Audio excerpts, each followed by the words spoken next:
Buenas tardes, Ernesto.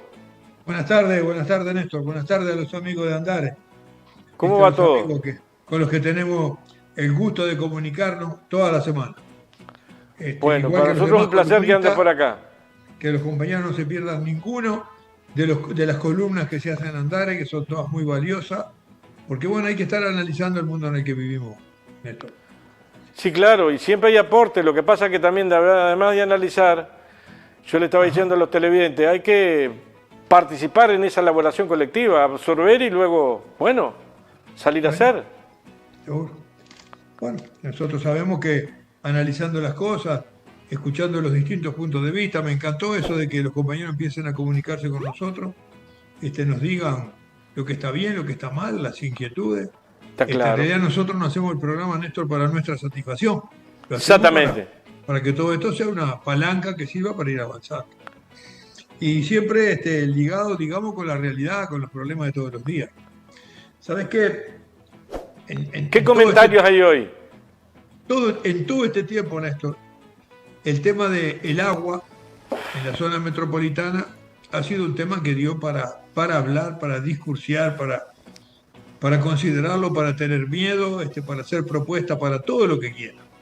Habló el sindicato de los trabajadores de OCE, hablaron los científicos, hablaron los militantes y habló la gente que tomó el agua salada. Ahora, eso que nos está pasando a nosotros es parte de la realidad de hoy. Uno debería preocuparse, debería preguntarse, ¿por qué nos pasa esto?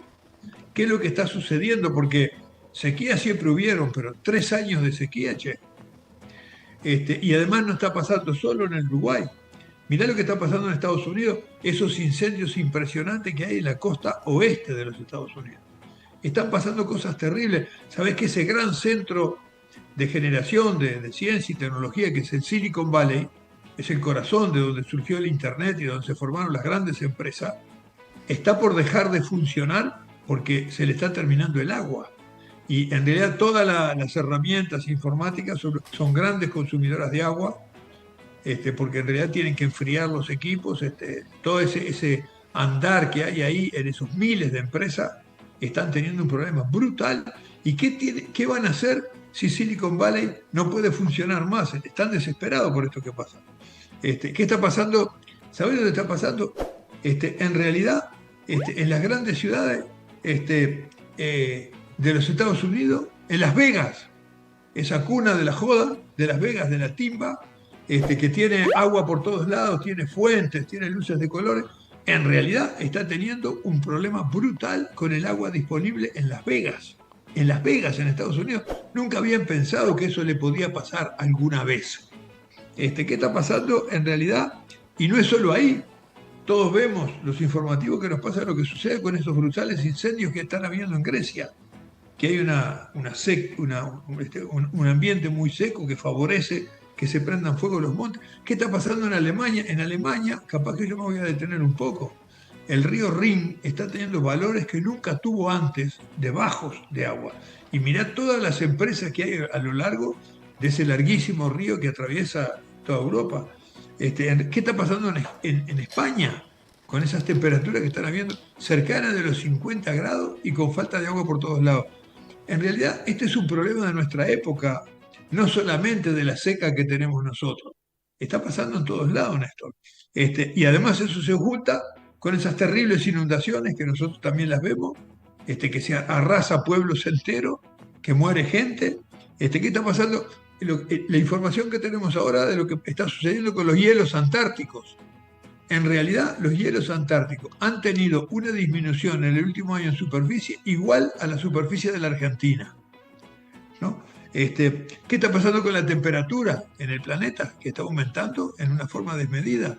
Y estas cosas que nosotros las vemos acá, antes los inviernos eran de heladas donde todo blanqueaba y más o menos desde mediados de agosto se empezaba a recuperar. Ahora está todo entreverado.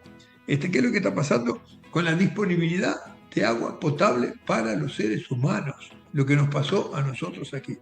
Me parece que este es un gran problema de nuestro tiempo, sobre el cual merece que nosotros pensemos qué es lo que está sucediendo con el famoso cambio climático.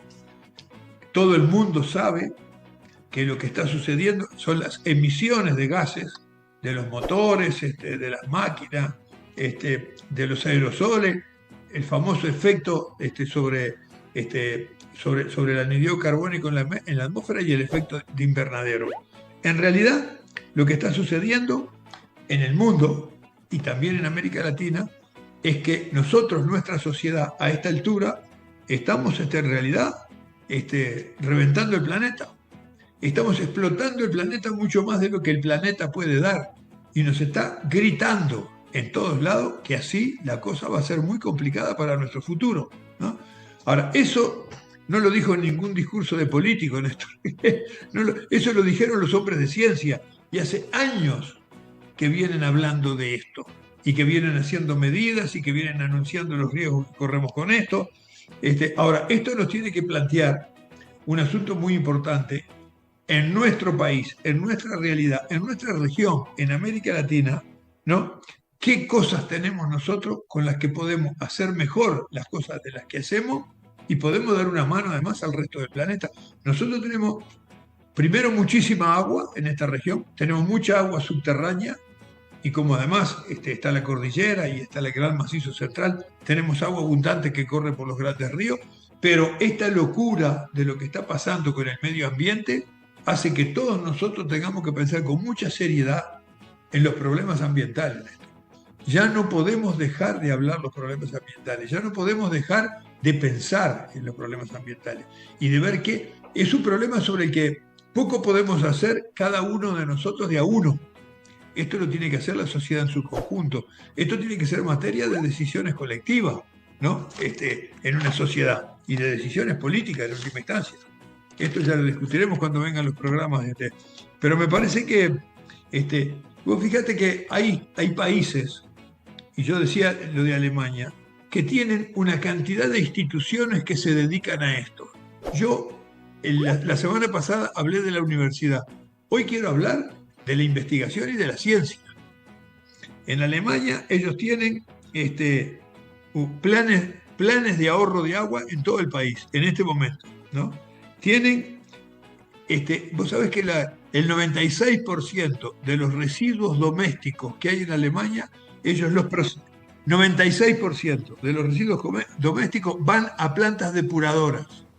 Ellos le quitan el agua para usarlo para algunas cosas. O sea, no tiran el agua al mar. Los residuos domésticos los procesan y le sacan una utilidad.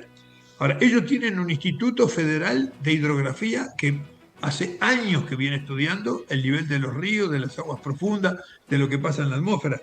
Tienen un Instituto de Ciencias Geológicas que en realidad estudia todos los recursos, todas las materias primas que tienen. Los minerales, pero también el agua es una materia prima.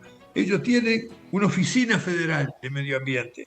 Ellos tienen un consejo de medio ambiente. Ellos tienen consejo de ciencia en los que analizan estos temas. Tienen un consejo para estudiar el cambio climático.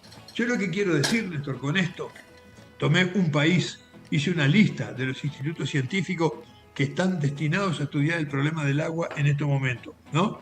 Todo sobre el agua. Si pensamos en otros temas, también tienen instituciones.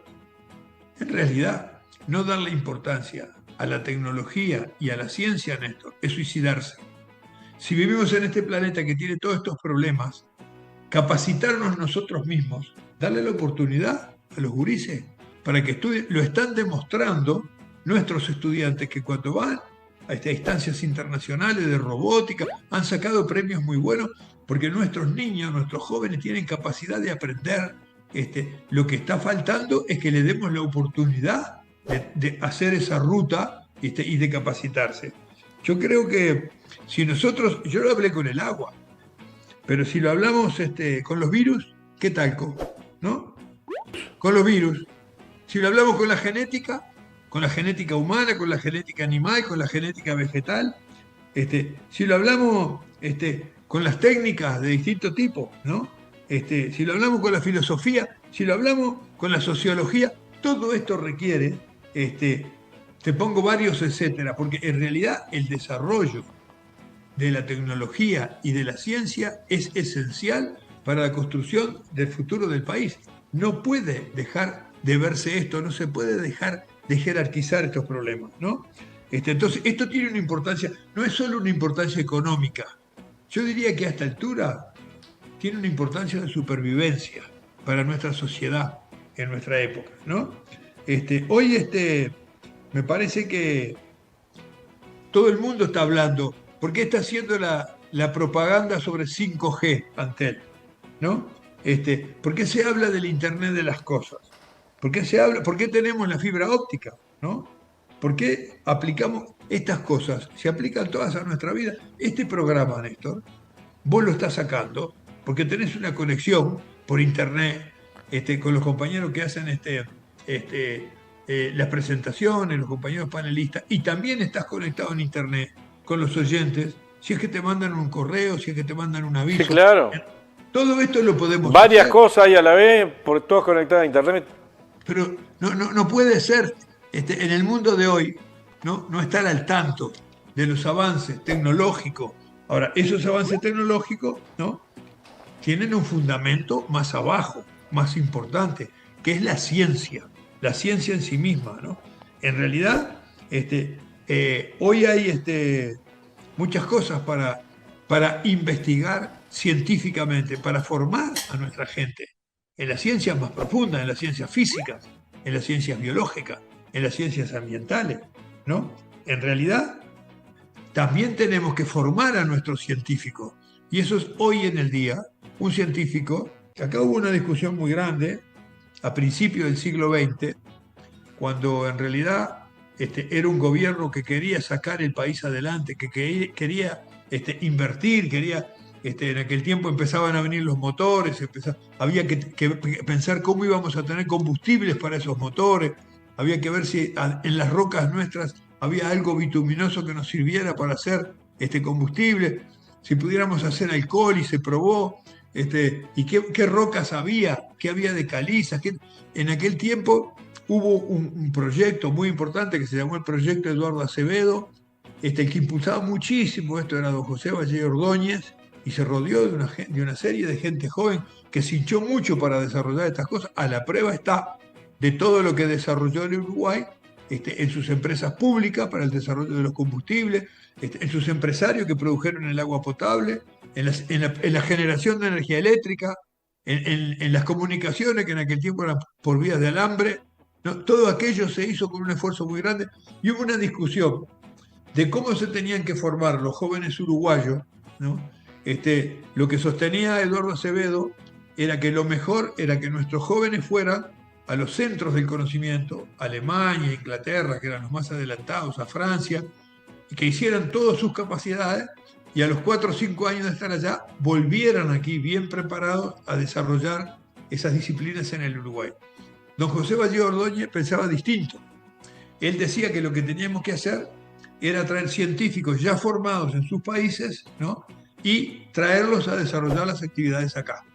Esta fue la tesis que ganó políticamente, porque don José Valle Ordóñez tenía mucho peso en el Uruguay de hoy. Y entonces vinieron muchos técnicos extranjeros, ¿no? Vinieron científicos.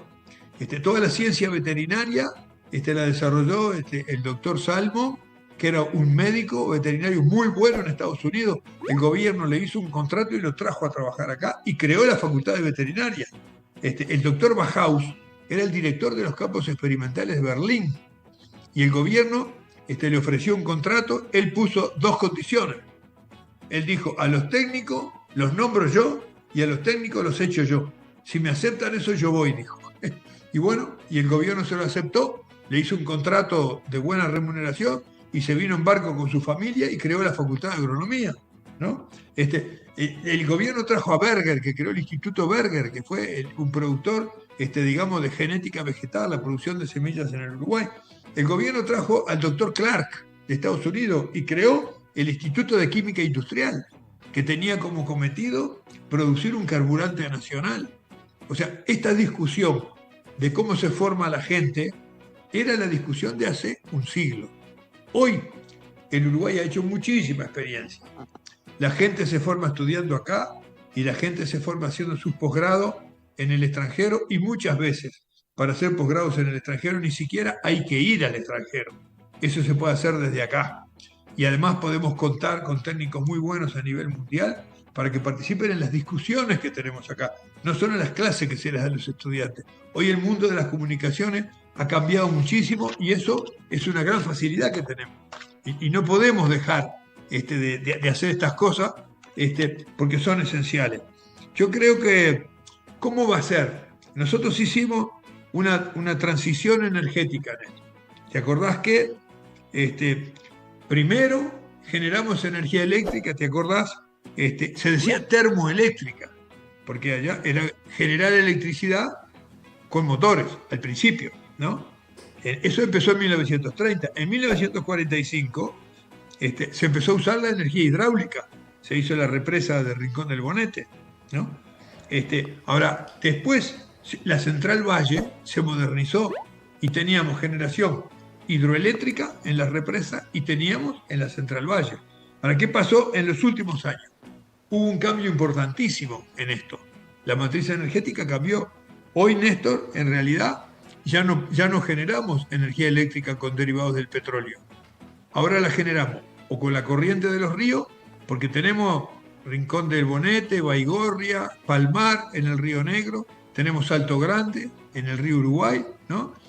Tenemos generación eólica con los molinos de viento, tenemos generación fotovoltaica, o sea, ahora tenemos muchas maneras de generar energía eléctrica. Si querés, es una energía verde, es una energía ecológica que no produce ninguna contaminación. Y hasta hace no muchos años atrás, con la seca que había ahora, habrían corte de luz. Seguro, seguro. Entonces, fíjate que ahora tenemos un parque eólico en la Sierra de los Caracoles, que ese es de UTE. Tenemos un parque eólico en Tacuarembó, el Parque Pampa. Y tenemos en Artigas el Parque Arias. Y después hay muchas generaciones en otros parques privados que han hecho, ¿no? UPM tiene generación eólica, no para sí mismo. Alur tiene generación eólica en Bella Unión. Senda, hay empresas privadas que trabajan con vestimenta que el gobierno les puso como condición que generen la energía eléctrica que ellos consumen. Y la que está por Brasil, ahí en la frontera con el Chuy. Seguro, ahí está. Ahí está. Entonces, y las comunicaciones, ¿qué cambios tuvimos? Del teléfono alámbrico, en realidad, al cable submarino. ¿Qué te parece? ¿No? La fibra óptica al hogar, que la primera instalación de la fibra óptica al hogar no se hizo en Montevideo, la primera se hizo en el interior, en Rocha, ¿no? Yo creo que estas son ejemplos de cosas de los que nosotros pudimos hacer y que podemos hacer y que hay que cultivarlo, porque el futuro no vamos a ser unos gauchitos valientes engordando novillos y vendiendo soja o cortando eucalipto para hacer celulosa. El futuro es de los que usan la riqueza más importante que tenemos los uruguayos, que es el cerebro, y el cerebro de la gente joven. Y eso lo podemos hacer porque pudimos hacerlo en distintos momentos de nuestra historia. Yo ponía los ejemplos de lo que se hizo a principios del siglo XX. Hoy ya no puede hacerse lo mismo que se hizo a principios del siglo XX, pero aquel empuje, aquellas ganas de hacer las cosas mejor, aquella vocación de desarrollar el país y traer cosas nuevas, hoy lo podemos hacer en base a la realidad que tenemos en el mundo de hoy, que ya no va a ser repetir lo que se hizo hace un siglo. Nunca los avances son con el espejo retrovisor, siempre los avances son mirando el futuro, y para mirar el futuro es importantísimo el desarrollo de la ciencia en un país. Es importantísimo. Nosotros tenemos institutos de ciencia. Nosotros tenemos el Instituto Clemente Estable, tenemos el Instituto de Investigaciones Agrícolas, de Investigaciones Agrícolas, Línea. Nosotros tenemos la Universidad de la República, tenemos la UTEC, la Universidad Tecnológica. Hay otras universidades privadas, la Católica, el CLAE. Tenemos la Agencia Nacional de Investigación y de Innovación. La ANI es una cosa importante que se creó en los últimos años. Mirá que ahora hay 2.000 investigadores en el Uruguay. Cuando se creó la ANI, habían 1.000, hace 15 años. Ahora, ¿qué quiere decir investigador? Bueno, ahora está definido qué quiere decir ser investigador. Uno no va a ser investigador porque yo diga que soy investigador. Tiene todo un protocolo, tiene que demostrar sus capacidades, tiene que demostrar los trabajos que hizo, la competencia de esos trabajos, quiénes los evaluaron. y entonces va a tener un certificado de investigador. Y además esos investigadores los hay de distintos grados, ¿no? Incluso la ANI tiene un complemento a los salarios que tienen en el lugar donde trabaja para que se dediquen a la investigación y hagan investigaciones de calidad para el país. Hay muchas investigaciones. Hace poco se presentaron unos trabajos de investigación que fue un convenio entre la universidad y el Ministerio del Interior. Pucha, si habrá cosas que investigar para los temas de la seguridad. Eso no puede ser una discusión entre el ministro del Interior de ahora que critica al de antes o la oposición. No, no. Las cosas hay que decidirlas con fundamento científico, con datos que se recaudan en la realidad. A mí me parece que estas cosas, yo me olvidé de mencionar el LATU, que tiene un espacio de ciencia que es importante, ¿no? Creo que estas cosas son esenciales, quiero recalcarlas porque en realidad la investigación es la que nos está dando mucha información de cosas que pasan en el mundo y es la que tenemos que utilizar para crear las cosas nuevas que queremos que pasen. No puede hacerse el desarrollo del país en función de lo que a mí me parece o a lo que a otro le parece y nos podemos a discutir lo que me parece a mí con lo que le parece a otro. El mundo ya no es eso. Hoy ya la información fluye, la metodología que hay que tener para investigar es una metodología determinada. Eso también es complicado pensarlo en un país que tiene tantos gurises pobres, que son los principalmente sufren los problemas de la pobreza de los niños, seguro. Eso lo tenemos. La gente para poder investigar y pensar problemas del futuro tiene que tener una casa donde pueda vivir bien y tiene que comer todos los días y tiene que tener una vida aceptablemente, un buen bienestar. Si no, no puede pensar. Entonces es ahí nosotros tenemos un asunto que eso sí lo tiene que dar la política, que es el bienestar de la población, para que podamos enfrentar los problemas del Uruguay de hoy y del Uruguay de mañana, los problemas de América Latina y los problemas del mundo. Fíjate que ahora, a mí me parece que la relación entre América Latina y Europa, esta reunión que hubo de la CELAC con la Unión Europea, estos temas son centrales. Nosotros no podemos solamente pensar cómo le vendemos algunas toneladas de carne y qué cosas les compramos. Nosotros tenemos que ver cuál fue el desarrollo que tuvieron ellos y cómo hicieron para tener ese desarrollo de la ciencia y de la tecnología para tratar de nosotros hacer lo mismo, y el intercambio con ellos para nosotros es central para enfrentar los problemas que tiene el mundo y que tenemos nosotros todos los días. Si nosotros no hacemos, eso es lo más importante de la relación entre los países, y no es solo para nosotros, es para nosotros y para ellos.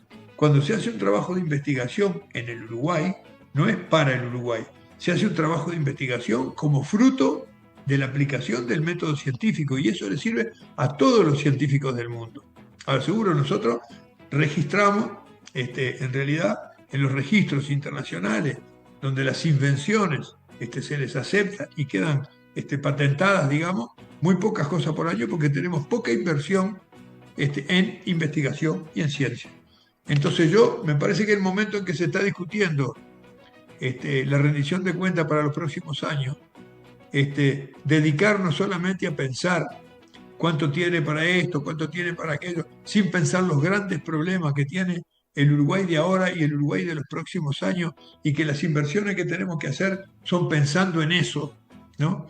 Me da pena que a veces tenemos discusiones en el sector político de cosas que no tienen ninguna importancia, más que pelearnos entre nosotros, cuando en realidad deberíamos pensar en qué recursos tenemos nosotros, qué posibilidad. Fíjate que nosotros tenemos la Amazonia, tenemos el pulmón verde más grande del planeta, tenemos ríos, esos brutales ríos, el río Amazonas, el río Paraná, el río Uruguay, los ríos que salen para el lado del Pacífico, ríos que salen para el lado del Atlántico, que hoy en el mundo son una cosa impresionantemente importante, con la falta que están teniendo de agua a otros lugares, por los problemas climáticos, por los cambios de temperatura, por los cambios de la temperatura en el Pacífico, por el fenómeno de la niña y del niño, y porque además somos más de 8.000 millones. Y el planeta Tierra va a aguantar hasta cierto punto. Ahora, nosotros tenemos que poner la inteligencia. Nosotros tenemos que sembrar en la cabeza de nuestros niños, en la cabeza de nuestros jóvenes, el pensamiento de estos problemas, y además pensar que nosotros no solo vivimos para sobrevivir, también vivimos para hacer un mundo mejor y para pensar las cosas y ser actores de esas cosas. No solo para mirar cómo las hacen otros países y aplaudir. Y después tratar de... Las tecnologías no se pueden traer solamente de otros lados. Las tecnologías también hay que crearlas en el lugar. Mirá, las decisiones tecnológicas muchas veces son territoriales, no se pueden traer de otros lados, pero sí el conocimiento y se puede intercambiar. Me parece que en momentos en que se está discutiendo qué hacemos con el agua, miramos lo que pasa con el agua. Tenemos un territorio que no tiene problemas de agua, que llueven 1.200, 1.300 milímetros por año, que los ríos por ahí están todos sacando la cuenca metropolitana en el resto del país, ni se sabe que hay una seca acá, ¿no? Porque en los arroyos y los ríos, aunque llueva poco, como hay poca gente y hay recursos muy buenos, el problema lo estamos teniendo en una parte del territorio porque capaz no supimos aplicar la inteligencia para encontrar la forma de solucionar ese problema acá. Todos vivimos en un lugar bastante chico y en ese lugar tenemos problemas de aprovisionamiento de agua. En realidad me parece que poner la ciencia a pensar estas cosas y no los políticos. Los políticos opinan lo que les parece, pero me parece que la ciencia no opina, la ciencia demuestra. La ciencia se plantea una hipótesis y después trabaja para verificar si está bien esa hipótesis o si hay que descartarla. Y con los hechos concretos que se miden, es que después se verifican las hipótesis de trabajo. Y no por lo que opina el presidente o el ministro o el opositor. Esas son opiniones que pueden servir para algunas cosas de la política, pero para otras me parece que lo importante, Néstor, así como hablé de la importancia de la universidad el martes pasado, hoy quiero levantar mi voz en defensa de la tecnología y de la ciencia para el desarrollo del país. Y como oportunidad también para nosotros mismos y para sentirnos útiles. A mí me parece que un niño que hace la escuela pública, que hace el liceo, que va a la universidad y que después puede participar, y hay muchos ejemplos de esto, en los aparatos de investigación nacional y que encuentra resultados que nos permiten hacer las cosas mejor, va a ser una persona feliz de lo que hace, ¿no? Gracias, Ernesto. Me parece que yo quería hacer esta reflexión en esto porque creo que son de grandísima importancia, no para el hoy. El hoy lo vamos a pasar. Tienen que ver con el hoy también, porque en algún momento empieza. ¿Sí? Y tiene que ver con, después de la rendición de cuentas hay que seguirlo pensando, pero no es lo mismo con la rendición de cuentas vinculada a la investigación y a la universidad que sin ella, no es lo mismo. No se puede pensar en una rendición de cuentas que no atienda en forma importante la ciencia y la tecnología en esto. Nos estamos cortando las patas si solamente, si primero quedamos contentos porque es chica la rendición de cuentas, porque no gastamos. Hay miles de ingresos nuevos que no se pueden atender con la misma plata que estaba vinculado hasta hace años atrás, hasta el año pasado. Y estos grandes países que están investigando los problemas del planeta y de la atmósfera, no solo del planeta, y del universo, no machetean en la inversión pública, por favor. Hacen muy buena inversión pública. Preguntémosle a China nomás, por decir uno al pasar. Seguro. Lo que la inversión pública no puede ser para desparramarla, no puede ser para desperdiciarla, no puede ser para que los burócratas mejoren su sueldo, pero para generar conocimiento que el país precisa y eso que sea controlado por todos nosotros, pucha, es un ejemplo lo que hacen. Nos tenemos que ir. Qué lástima. Bueno, esta era mi reflexión, Ernesto, por la noche de hoy. Gracias, Ernesto, un abrazo. No, Pequeña tanda y ya nos vamos.